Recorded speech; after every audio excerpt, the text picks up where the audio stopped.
आइए नजर डालते हैं आज के हेडलाइंस पर।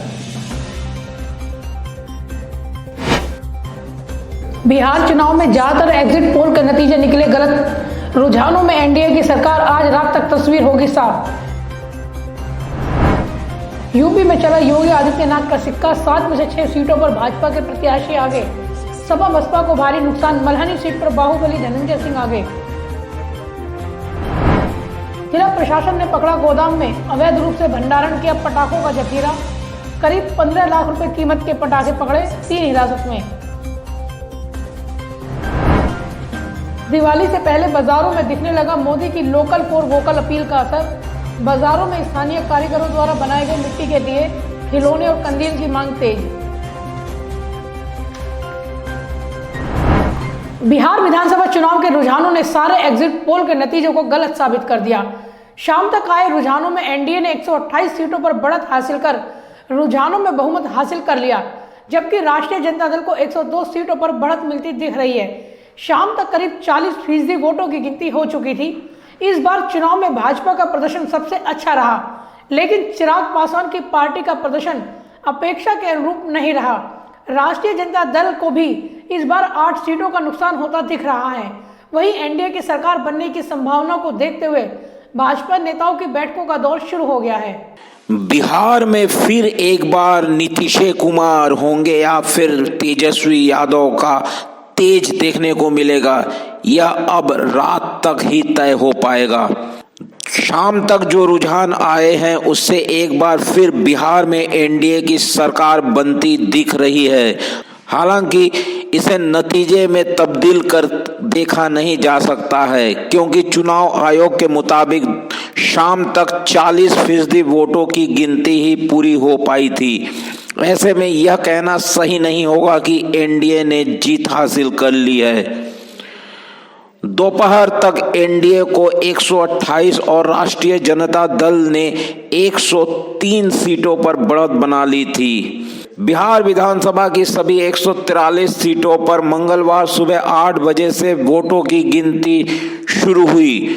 शाम तक करीब 40% वोटों की ही गिनती हो पाई है। बिहार में सीटों की कुल संख्या 243 है और बहुमत के लिए 122 का आंकड़ा चाहिए। दोपहर बाद तक एनडीए ने 128 और राष्ट्रीय जनता दल ने 103 सीटों पर बढ़त बनाई हुई थी। इस बार चुनाव में भाजपा को बड़ी कामयाबी हासिल हुई है।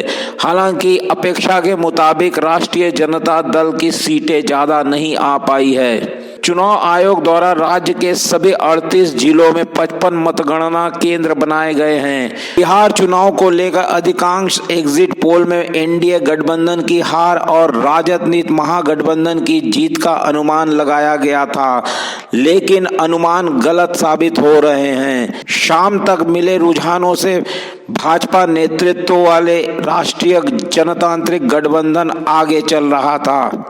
हालांकि रुझानों में काफी उलटफेर देखने को मिल रहा है, कभी महागठबंधन आगे तो कभी एनडीए। ब्यूरो रिपोर्ट, युग करवट न्यूज। उत्तर प्रदेश की 7 विधानसभा सीटों पर हुए उपचुनाव में भाजपा ने विरोधी दलों को चारों खाने चित कर दिया। हालांकि शाम तक सिर्फ 1 सीट का ही औपचारिक नतीजा सामने आया। भाजपा प्रत्याशी संगीता चौहान ने सपा प्रत्याशी को अच्छे अंतर से हराया। करीब 20 राउंड की गिनती के बाद भाजपा प्रत्याशी 5 अन्य सीटों पर भी आगे चल रहे थे। सिर्फ जौनपुर की मल्हानी सीट पर निर्दलीय प्रत्याशी धनंजय सिंह आगे चल रहे थे। मंगलवार देर रात तक सभी सीटों के नतीजे आ जाएंगे। 2022 विधानसभा चुनाव से पहले 7 सीटों पर हुए उपचुनाव को सेमीफाइनल माना जा रहा था। उत्तर प्रदेश की 7 विधानसभा सीटों पर हुए उपचुनाव की मतगणना मंगलवार सुबह 8 बजे शुरू हुई। देर शाम तक सिर्फ नौगांव सादात सीट पर नतीजा आया। यहां बीजेपी की प्रत्याशी संगीता चौहान ने अपने निकटतम प्रतिद्वंदी समाजवादी पार्टी के जावेद अब्बास को हराया। इस उपचुनाव को यूपी विधानसभा का सेमीफाइनल माना जा रहा था। 7 में से 6 सीटें जीतकर भाजपा ने अपना परचम बुलंद रखा। 1 सीट पर निर्दलीय आगे है। जौनपुर की मल्हनी विधानसभा सीट के उपचुनाव में मुकाबला बेहद रोचक रहा। यहां निर्दलीय धनंजय सिंह आगे चल रहे थे। रुझानों के मुताबिक भाजपा 6 सीटों पर आगे चल रही है, जबकि 1 सीट निर्दलीय के खाते में जाती दिख रही है। यानी विपक्ष का सुपड़ा पूरी तरह साफ होता दिख रहा है। समाजवादी पार्टी को 1 या 2 सीटें मिलने की उम्मीद थी, लेकिन बसपा और कांग्रेस की तरह उसका भी खाता नहीं खुल रहा है। ताजा जानकारी के अनुसार अमरोहा की नौगांवा सादात सीट पर बीजेपी के संगीता चौहान ने समाजवादी पार्टी के प्रत्याशी को हरा दिया। अमरोहा की नौगांव सादात सीट के अलावा भाजपा प्रत्याशी टुंडला, देवरिया, सदर, बांगरमऊ, बुलंदशहर और घाटमपुर में भी आगे चल रहे हैं। इन नतीजों से यूपी के मौजूदा सरकार पर तो कोई असर नहीं पड़ेगा, लेकिन अगर भाजपा विजयी होती है तो यह संदेश जरूर जाएगा कि लोग मुख्यमंत्री योगी आदित्यनाथ के कामकाज से खुश है। ब्यूरो रिपोर्ट, युग करवट न्यूज। प्रधानमंत्री नरेंद्र मोदी की लोकल फॉर वोकल अपील का असर होता दिख रहा है।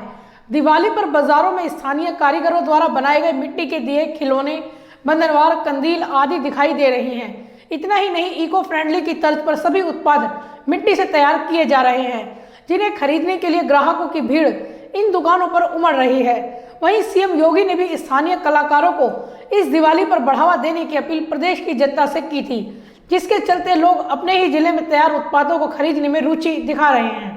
कोरोना काल के बाद प्रधानमंत्री ने कहा था कि इस बार दीपावली में लोकल फॉर वोकल, यानी लोकल सामान चीज़ों का ज़्यादा से ज़्यादा इस्तेमाल करना। आप देख सकते हैं यहाँ सारी जो है हमारे लोकल उस प्रोडक्ट बने हैं, सारे मिट्टी के दिए बने हैं और ये देखिए यहाँ पे बेहतरीन दिए और कैंडल बने हुए हैं, कंदील जिसे, और ये सारे इसके बहुत ही मांग धीरे धीरे बढ़ती जा रही है। सारे हमारे पहले होता क्या था कि दिवाली से पहले बाज़ारों में चाइनीज़ सामान पूरे भरे रहते थे, इस बार चाइनीज़ सामान एकदम नहीं दिख रहे हैं। मैडम, लोग ये पसंद कर रहे हैं क्या, कुछ बताएंगे? अब ये पसंद कर रहे हैं। अच्छा, पर दुकानदारी तो फिर वैसे ही चल रही है, अभी तो ढीली। कुछ खास चल रही है? कुछ खास नहीं चल रही है। चाइना का सामान, प्रधानमंत्री ने कहा कि उसको बॉयकट करके देसी सामान जो घाट में बने जो कारीगर हैं उनके सामान तो लोग पसंद कर रहे हैं इसको। हाँ जी। यहाँ तो आपने देखा कि वो यहाँ के जो संचालक है दुकान को चलाने वाले, वो महिला कह रही है कि लोग पसंद कर रहे हैं और कैंडल वगैरह हाथ से बने जो हमारे देसी सामान है वो सारे बहुत ही अधिक संख्या में बिक रहे हैं। कैमरामैन वरुण के साथ सुब्रत भट्टाचार्य, युग करवट न्यूज, गाजियाबाद। गाजियाबाद पुलिस ने मुरादनगर के आदर्श नगर कॉलोनी में अवैध हथियार बनाने वाली फैक्ट्री का भांडाफोड़ किया है। पुलिस ने मौके से 4 बदमाशों सहित 2.5 लाख रुपए नगद तो वहीं भारी मात्रा में हथियारों का जखीरा भी बरामद किया है। पुलिस चेकिंग के दौरान पुलिस ने एक आरोपी को पकड़ा था, जिसने पूछताछ में फैक्ट्री के बारे में जानकारी दी। अब तक यह बदमाश काफी लोगों को इस फैक्ट्री से बने हथियारों को बेच चुके हैं। एसएसपी गाजियाबाद कलानिधि नेथानी ने बताया कि पुलिस आरोपियों से उन लोगों की पूछताछ कर रही है जिन्हें हथियार बेचे गए हैं, जिसके बाद उनके खिलाफ भी कार्रवाई की जाएगी। पकड़े गए आरोपियों में एक महिला भी शामिल है। गाजियाबाद पुलिस ने सोमवार को मुरादनगर की आदर्श कॉलोनी में छापा मारकर हथियार बनाने वाली फैक्ट्री का भांडाफोड़ किया है। पुलिस ने मौके से 4 बदमाशों को गिरफ्तार किया है, तो वहीं भारी मात्रा में हथियारों का जखीरा भी बरामद किया है। एसएसपी गाजियाबाद कलानिधि नेथानी ने बताया कि एसपी देहात नीरज कुमार जादौन व मुरादनगर थाना पुलिस ने संयुक्त रूप से कार्रवाई कर अवैध हथियार बनाने वाले गिरोह का भांडाफोड़ किया है। गुडवर्क किया गया है। एसटीआरए गाजियाबाद, सीओ सदर, थाना मुरादनगर की पुलिस टीम के द्वारा एक अवैध शस्त्र फैक्ट्री का भांडाफोड़ किया गया है, जिसके क्रम में 4 अभियुक्त उमर, मोइनुद्दीन, नौशाद और उमर की पत्नी रूमी, इन सभी को गिरफ्तार किया गया है। ये सभी लोग आदर्श कॉलोनी स्थित एक जगह पर एक अवैध असला फैक्ट्री चला रहे थे, जो कि थाना मुरादनगर क्षेत्र अंतर्गत आता है। इनके पास से 2 तमंचे 315 बोर के, एक रिवॉल्वर 32 बोर, 13 तमंचों की बैरल, 12 तमंचों की फायरिंग पिन और 20 फायरिंग के जो गुटके होते हैं वो, 4 जिंदा कारतूस मिले हैं, 2 इलेक्ट्रॉनिक मशीन मिली है, जिसमें एक वेल्डिंग और एक ड्रिल मशीन है। इन बदमाशों के पास से पुलिस ने हथियार बनाने का सामान, heavy electric machine, drill machine, हथियारों का जखीरा, 332 बोर के हथियार व अध बने हथियार बरामद किए हैं। साथ ही मौके से 2.5 लाख रुपए नगद भी बरामद किए गए हैं। एसएसपी गाजियाबाद ने बताया कि रावली रोड पर पुलिस जब चेकिंग कर रही थी तो मोहम्मद उम्र उर्फ मास्टर नए बने तमंचे के साथ पकड़ा गया।